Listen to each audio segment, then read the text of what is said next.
Assalamualaikum warahmatullahi wabarakatuh. Selamat pagi dan salam sejahtera bagi kita semua. Perkenalkan, nama saya Riksan Kurniatu Hadi, SSMSI. Saya merupakan salah satu dosen di jurusan Biologi Fakultas Matematika dan Ilmu Pengetahuan Alam Universitas Tanjung Pura, Pontianak.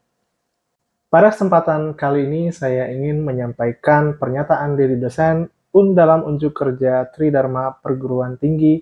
Dalam hal ini adalah dari bagian pengajaran. Di mana pada hari ini saya akan menyampaikan sebuah video pengajaran dari mata kuliah Fisiologi Mikroba yang saya ampu di jurusan Biologi FMIPA Untan. Mata kuliah Fisiologi Mikroba merupakan salah satu mata kuliah wajib yang berada di semester 4 dengan kode MPB 2217 dan memiliki bobot sebesar 2 SKS. Mata kuliah ini merupakan salah satu mata kuliah rumpun mikrobiologi. Dalam penyampaian video pengajaran kali ini, materi yang diambil adalah salah satu materi dari mata kuliah Fisiologi Mikroba dengan memperhatikan RPS yang sudah ditetapkan oleh tim teaching berupa pengembang RPS, kemudian otorisasi dari koordinator mata kuliah, dan tentu saja yang terakhir otorisasi dari ketua program studi. Mata kuliah Fisiologi Mikroba memiliki 2 CPL yang dibebankan, atau yang kita sebut dengan CPL Prodi yang dibebankan kepada mata kuliah. Yang pertama adalah CPL 2, yaitu mampu mengintegrasikan dan mengaplikasikan sains biologi dan bidang keilmuan lain yang mendukung pengembangan sains biologi. Yang kedua adalah CPL 3, mampu bekerja dalam tim dan berkomunikasi secara aktif baik lisan maupun tulis dalam bidang ilmu biologi. Dari CPL Prodi yang dibebankan kepada mata kuliah dan CPMK yang ditetapkan, maka diturunkanlah ada 6 sub CPMK dari mata kuliah Fisiologi Mikroba. Adapun sub CPMK dari mata kuliah Fisiologi Mikroba dapat dilihat di bawah ini. Nah, pada mata kuliah Fisiologi Mikroba ini terdapat 16 pertemuan, di mana 13 diantaranya merupakan bahan kajian yang ditempatkan menjadi 14, kemudian 1 pertemuan ujian tengah semester, dan salah satu berikutnya adalah pertemuan ujian akhir semester. Nah, di dalam video pembelajaran ini saya akan menyampaikan materi perkuliahan kepada mahasiswa khususnya di pertemuan kelima dengan CPMK nomor 8 dan sub CPMK 3, yaitu mahasiswa dapat menganalisis mekanisme fase pertumbuhan dan faktor-faktor yang mempengaruhi pertumbuhan dan kelangsungan hidupnya.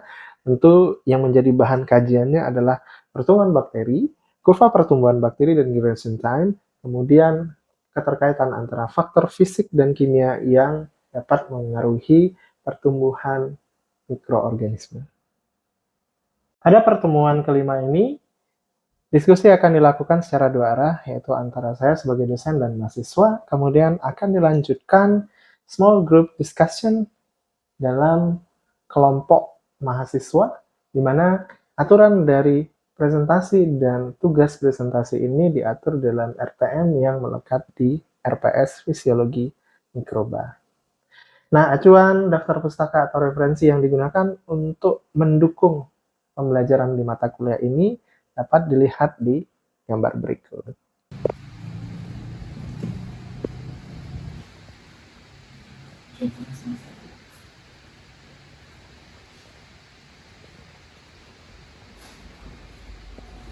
Baik, selamat pagi. Assalamualaikum warahmatullahi wabarakatuh. Waalaikumsalam warahmatullahi wabarakatuh. Gimana kabarnya hari ini, sehat ya? Alhamdulillah.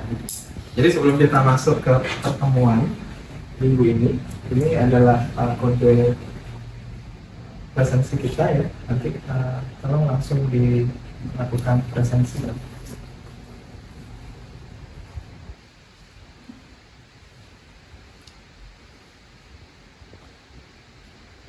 Materi kita pada hari ini ya, kita akan belajar mengenai pertumbuhan bakteri. Kalau kita berbicara tentang pertumbuhan bakteri, kita sudah mengetahui selalu ada 2, pertumbuhan dan perkembangan. Tapi kalau di bakteri itu hanya pertumbuhan. Tidak ada tulisan pertumbuhan dan perkembangan dari bakteri. Kenapa kok tidak ada perkembangan? Kok bakteri itu hanya ada pertumbuhan? Ada yang bisa menjawab? Ada?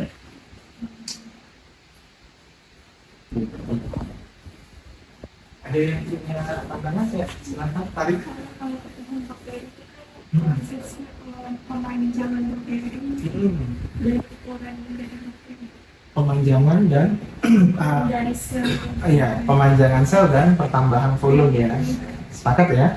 Ya benar sekali. Itu pertumbuhan. Nah, kalau perkembangan kita tahu bahwa itu berkaitan dengan hormonal menuju kedewasaan. Nah, ada yang tahu nggak kalau bakteri itu sebenarnya uniseluler atau multiseluler? Uniseluler. Nah, uniseluler yang memang mereka tidak menghasilkan suatu organ atau memang tidak ada organ, tidak ada jaringan yang menghasilkan hormon untuk menuju kedewasaan. Ya. Kalau kita manusia pasti ada perkembangan, ya, karena ada yang namanya kedewasaan. Mudah-mudahan setiap mahasiswa mampu menguraikan ya dan membedakan dua konsep pertumbuhan bakteri. Nanti akan kita bahas dua konsep itu. Nah, yang kedua adalah mampu menganalisis kejadian fase pertumbuhan pada medium tumbuh. Nah, ini ya, pertumbuhan mikro khususnya bakteri meliputi dua konsep utama.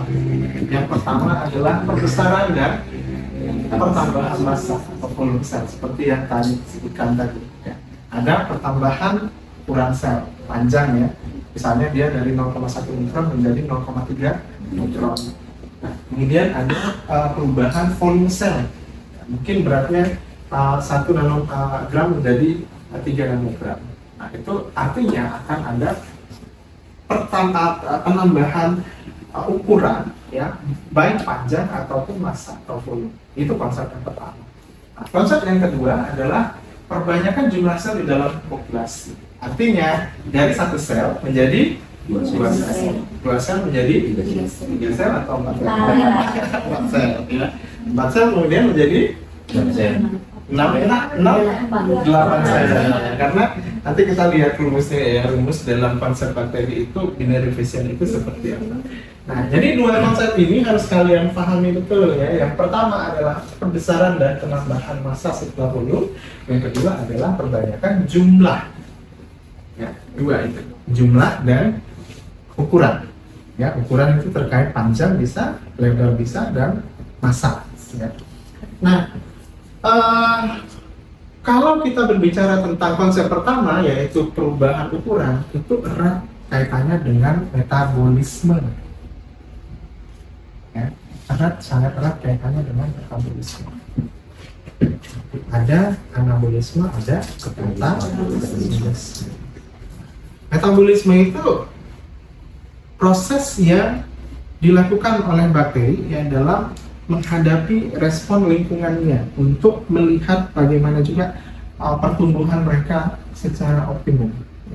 Mereka melakukan katabolisme, contoh glukosa untuk mendapatkan substrat untuk membentuk energi, ya kan? Nah, akibat adanya energi itu, akibat adanya substrat itu, mereka melakukan proses perpanjangan dan penambahan volume sel. Nah, itu konsep yang pertama. Artinya konsep yang pertama erat kaitannya dengan metabolisme. Nah, sedangkan konsep yang kedua, perbanyakan jumlah itu erat kaitannya dengan reproduksi. Ya kan? Kita tahu bahwa bakteri melakukan reproduksi itu dengan pembelahan diri atau reproduksi. Baik. Mungkin ini konsep yang bisa kita lihat ya. Ada dua hal di situ. Ada substrat, ya. Itu ada contoh sel hamil ya. Ada substrat, kemudian ada produk. Substrat itu adalah nutrisi yang dia ambil. Kemudian produk itu adalah sesuatu metabolit yang dia hasilkan. Dan kemudian dia keluarkan. Nah, tentu saja selain itu ada pertumbuhan biomassa atau perubahan biomassa. Untuk reproduksi seperti ini, ya, dari satu sel ya membelah menjadi dua sel. Nanti dua sel ini masing-masing akan membelah dua itu menjadi empat. Nah, ini kaitannya dengan yang kiri, yang perbanyakan jumlah sel kaitannya dengan yang kanan. Ada yang mau ditanyakan dulu? Atau sudah jelas? Kira-kira 19. Baik, kita lanjut. Nah, kalau kita berbicara tentang pertumbuhan, ada yang namanya rasa laju pertumbuhan populasi. Laju ini berkaitan dengan waktu yang diperlukan dalam siklus perubahan atau siklus peningkatan jumlah populasi. Artinya kalau kita bilang laju itu kaitannya dengan reproduksi. Kalau reproduksi tadi kaitannya dengan jumlah. Di dalam proses reproduksi itu sendiri kita ada kenal dengan doubling time atau waktu generasi. Waktu generasi itu sebenarnya adalah waktu yang diperlukan oleh bakteri untuk menggandakan diri. Berapa lama waktunya dia melakukan penggandaan diri yang kemudian dia akan melakukan lagi pada anakannya. Ya. Nah, ini kita bisa lihat bahwa kita bisa menumbuhkan di medium tertentu, khususnya medium cair yang kita setting ya. Kemudian kita biarkan dalam jangka waktu tertentu, misalnya kita mengambil titik waktunya adalah melihat jam ya. Jadi setiap 1 jam sekali kita melakukan spektrofotometri misalnya, ya kan? Atau setiap 1 jam sekali kita melakukan proses food plating untuk menghitung koloni ya. Jadi anggapannya adalah satu koloni itu satu koloni itu berarti dari satu set. Ya. Dalam jangka waktu tertentu kita bisa menghitung koloni yang muncul di dalam media air. Kemudian kita bisa tentukan antara T0, T1 dan T seterusnya berapa jumlah perkembangan koloni. Itu nanti akan ada rumusnya tersebut. Nah, dalam konsep laju pertumbuhan, selama lingkungan tetap menguntungkan, garis bawahi ya, selama lingkungan tetap menguntungkan, efek penggandaan ini dapat berlanjut pada laju yang konstan. Pertanyaannya adalah, apakah setiap waktu laju pertumbuhan itu konstan? Tidak ada yang punya pendapat? Tidak. Kenapa? Karena di lingkungan itu kan kondisinya itu kadang-kadang tidak beraturan gitu, maksudnya tidak tetap, kadang bisa naik, kadang bisa gitu. Iya, oke. Tadi Alvar bilang bahwa tidak setiap waktu itu konstan ininya ya, kaitannya dengan faktor pertumbuhannya. Apa kira-kira yang menjadi contoh spesifik ketidakkonstanan dari faktor pertumbuhan itu? Contoh apa kira-kira? Ada yang punya pengalaman dalam penumpukan mikro? Cuma tiba-tiba nggak tumbuh gitu. Pada senjata Suhu, oke. Apa ada mungkin? Dari ini sebab nutrisi di medianya sesuai atau tidak, jadi tidak pakai NA untuk bakteri ini dan MLSA untuk bakteri ini. Oke, ya spesifitas. Itu ya salah memilih media karena makanya untuk media yang protein, dan kalau media yang berdasarkan protein hewani itu pH-nya akan lebih rendah dibandingkan pH yang dari karbohidrat yang merupakan karbohidrat, maksudnya dari tanaman misalnya yang diisolasi. Nah, makanya susah tumbuh. Dari situ apa? Kira-kira apa yang bisa dampaknya? Maksudnya pelajaran apa yang bisa Anda dapatkan pada saat melakukan preparasi untuk menumbuhkan bakteri? Gitu. Nah, pelajarannya memang ini sih Pak, harus mempelajari dulu karakteristik dari si bakterinya. Kalau memang dia perlunya itu yang menguraikan karbohidrat, nggak bisa juga kita paksa dia buat menguraikan protein lain gitu. Jadi kondisinya jadi tidak optimal kalau dia menguraikan protein hewani. Itu kaitannya dengan kemampuan alamiah mereka, ya, kemampuan dasar mereka. Artinya dalam menjaga doubling time-nya itu agar terjaga, maksudnya pertumbuhannya itu tetap terjaga, maka kita harus memberikan mereka kondisi-kondisi yang sesuai dengan kemauan dari selnya. Nah, itu yang bisa kita pelajari dari kasus pada. Tapi kemarin sudah sudah bisa. Nah, pada akhirnya sudah bisa tumbuh. Sudah bisa tumbuh karena dikasih media yang sesuai. Nah, ada fakta lain bahwa doubling time terpendek itu ada 5 menit sekali. Nah, itu cepat sekali dan biasanya sifatnya adalah patogen. Nah, sebagian besar patogen memiliki waktu penggandaan yang relatif singkat, makanya kita harus hati-hati dengan patogen. Ada pertanyaan, Pak, kalau begitu sebenarnya patogen bisa meradang? Betul, bisa. Tapi kalau di dalam tubuh kita dia oportunistik. Artinya tidak serta-merta dia mengambil kesempatan itu secara langsung. Kalau kita kompleks ya, karena kita sebagai host kompleks karena kita punya sistem imun dan dia harus hati-hati dengan sistem imun. Ya, jadi dan kaitannya dengan doubling time, ya, mereka bisa tahu kalau dia oportunistik, dia tahu oh kondisi kita sedang turun, oh ini adalah saatnya atau waktunya kita untuk memperbanyak diri, karena dia tahu posisinya pada saat sistem imun kita sedang turun. Nah, orang yang terkena penyakit itu biasanya pada saat kondisi imunnya sedang turun. Nah, ketika itu bakteri patogen akan mengambil kesempatan untuk meningkatkan jumlahnya. Gimana caranya dia dapat menyebabkan penyakit? Dengan cara meningkatkan jumlah selnya, ya kan? Salmonella itu tidak akan dia menginfeksi seorang manusia kalau selnya itu di bawah 100 jumlahnya di dalam saluran pencernaan kita. Minimal 10 pangkat 7 atau minimal 10 pangkat 6 itu baru dia bisa menyebabkan simptom atau bersifat infeksi. Nah, apakah di dalam tubuh kita tuh ada salmonella? Mungkin ada. Hanya saja kalau dia tidak menyebabkan sakit, itu artinya jumlahnya belum sampai ke jumlah untuk menginfeksi. Kapan dia bisa menginfeksi? Pada saat sistem imun kita bagus. Makanya ada orang bilang orang tipes itu nggak boleh capek. Nggak boleh capek, kena lagi gitu ya. Salah makan sedikit, ya makan itu berkaitan dengan sistem imun. Kemudian istirahat itu berkaitan dengan sistem imun. Capek sedikit, dicampur salah makan, tipesnya kambuh. Kenapa begitu? Karena di dalam tubuh memang sudah ada dia. Hanya saja pada saat kita sehat, jumlahnya kecil. Saat di saat kita capek, sistem imun kita menurun, dia menggunakan kesempatan itu untuk meningkatkan jumlah sehingga kita sakit.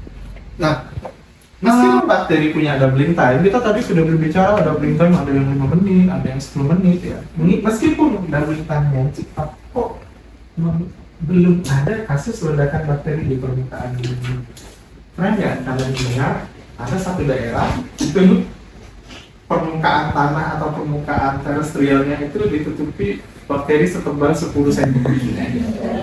20 cm. Sudah pernah dengar? Belum kan?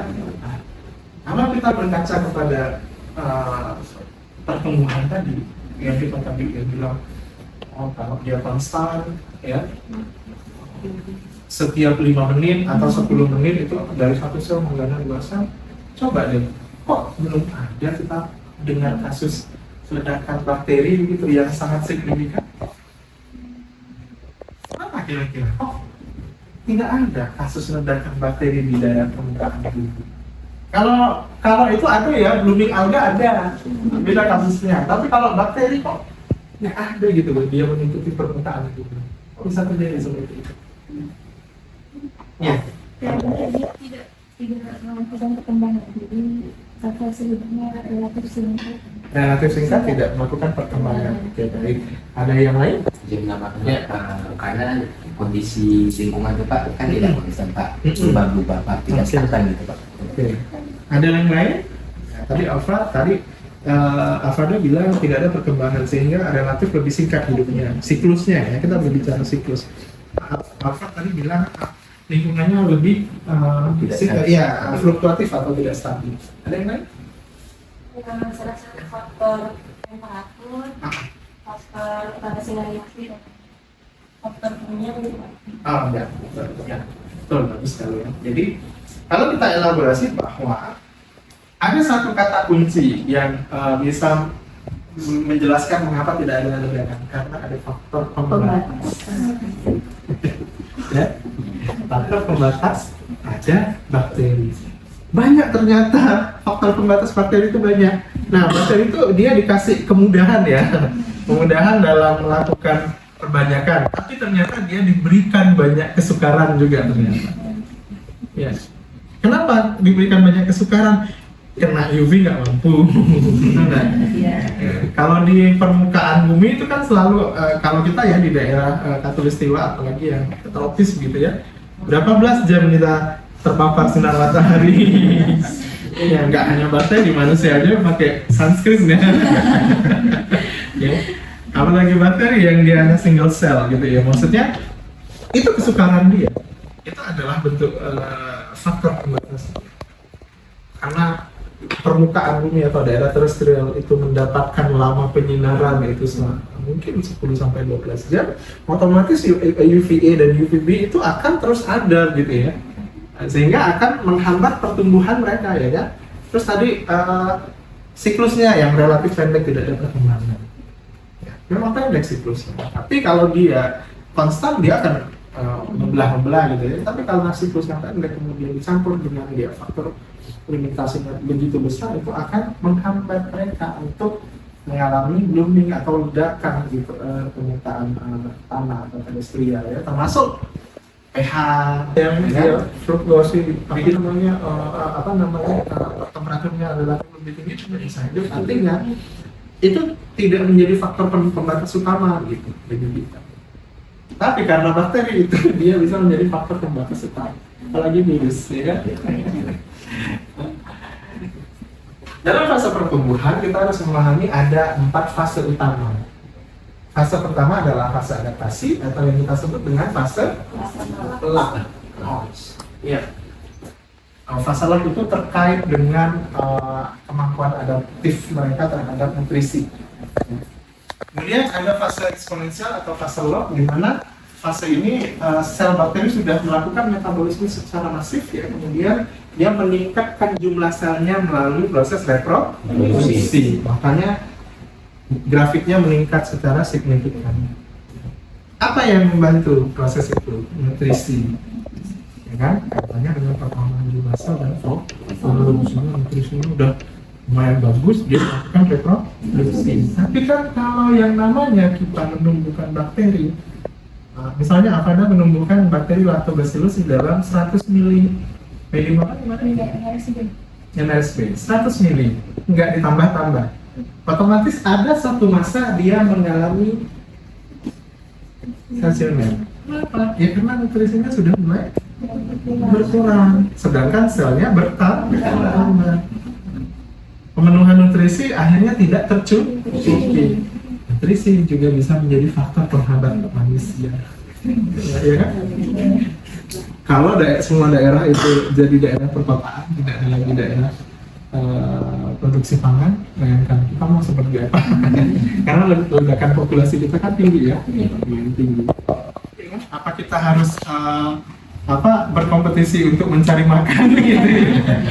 Atau kita melakukan switching ya? Nah, itu konsep yang sama. Bakteri juga seperti itu. Ya, Avada tadi menumbuhkan di 100 mili MRSB. Kalau tidak ada proses kontinu atau penambahan substrat, otomatis kan kita tidak memberikan kesempatan untuk tumbuh semua sel gitu.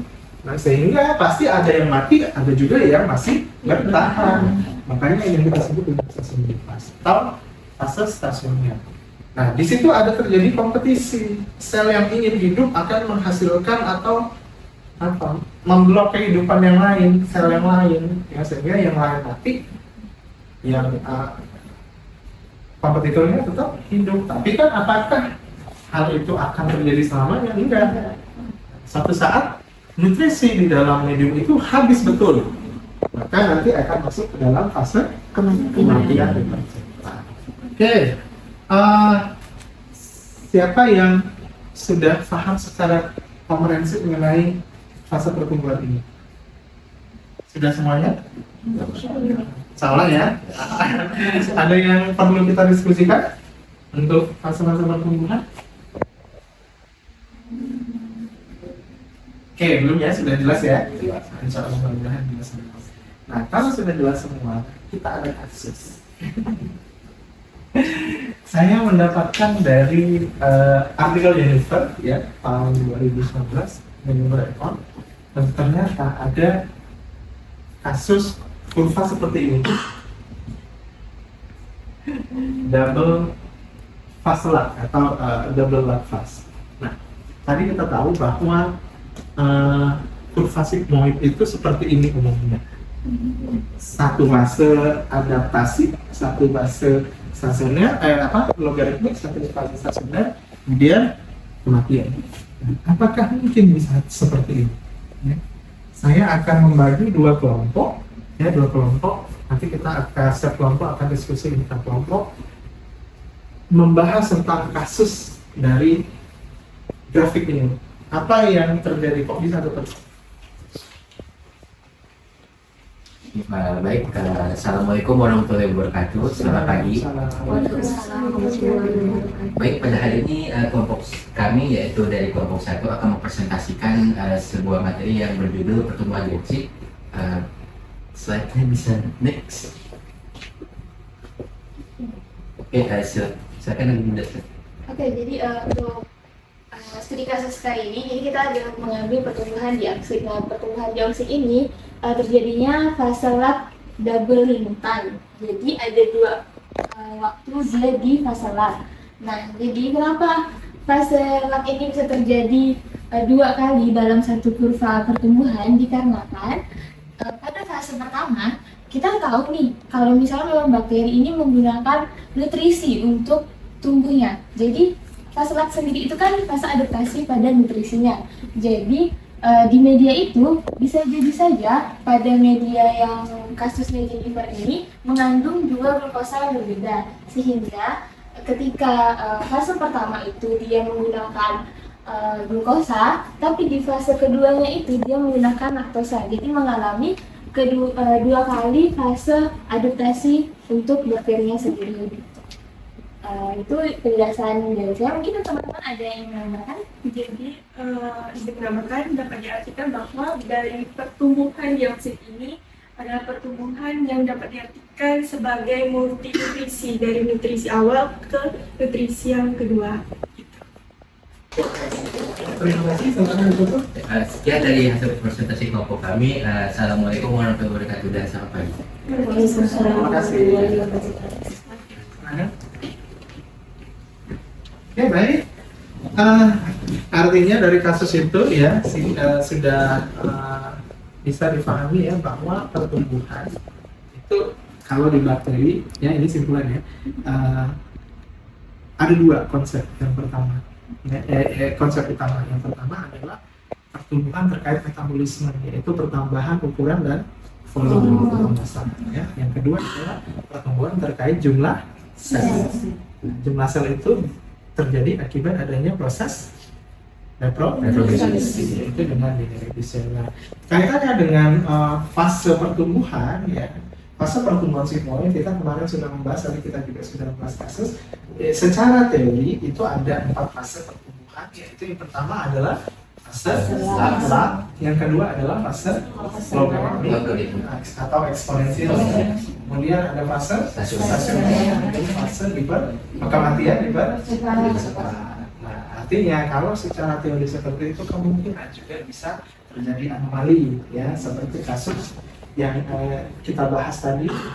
Di sini ada dua model lag fase ya, mungkin nanti logaritmiknya juga bisa dua gitu ya. Jadi secara teori itu sebenarnya kurva sigmoid itu benar, tetapi secara praktik nah itu mungkin bisa jadi berbeda, dan kita perlu mengetahui dan menganalisis kok dia bisa terjadi perbedaan dengan kurva sigmoid pada umumnya. Tentu saja semuanya pasti selalu akan ada jawaban. Baik, terima kasih atas partisipasinya di kelas saya. Mudah-mudahan capaian pembelajaran juga bisa tercapai ya. Artinya mahasiswa bisa memahami kaitannya dengan dua konsep pertumbuhan dan apa itu fase-fase pertumbuhan. Ya, mudah-mudahan sehat semua. Sampai di pertemuan selanjutnya. Pertemuan selanjutnya kita akan membahas tentang pengaruh ya. Kita akan masuk ke pengaruh pH, pengaruh salinitas ya, kemudian pengaruh temperatur dan ketersediaan oksigen terhadap pertumbuhan bakteri. Ya, jadi akan kita bahas secara lanjut di minggu depan. Mohon untuk dibaca ya, buku bahan bacaan bisa dari buku fisiologi mikrob atau biology of microorganisms. Ya baik, terima kasih. Selamat pagi. Assalamualaikum warahmatullahi wabarakatuh.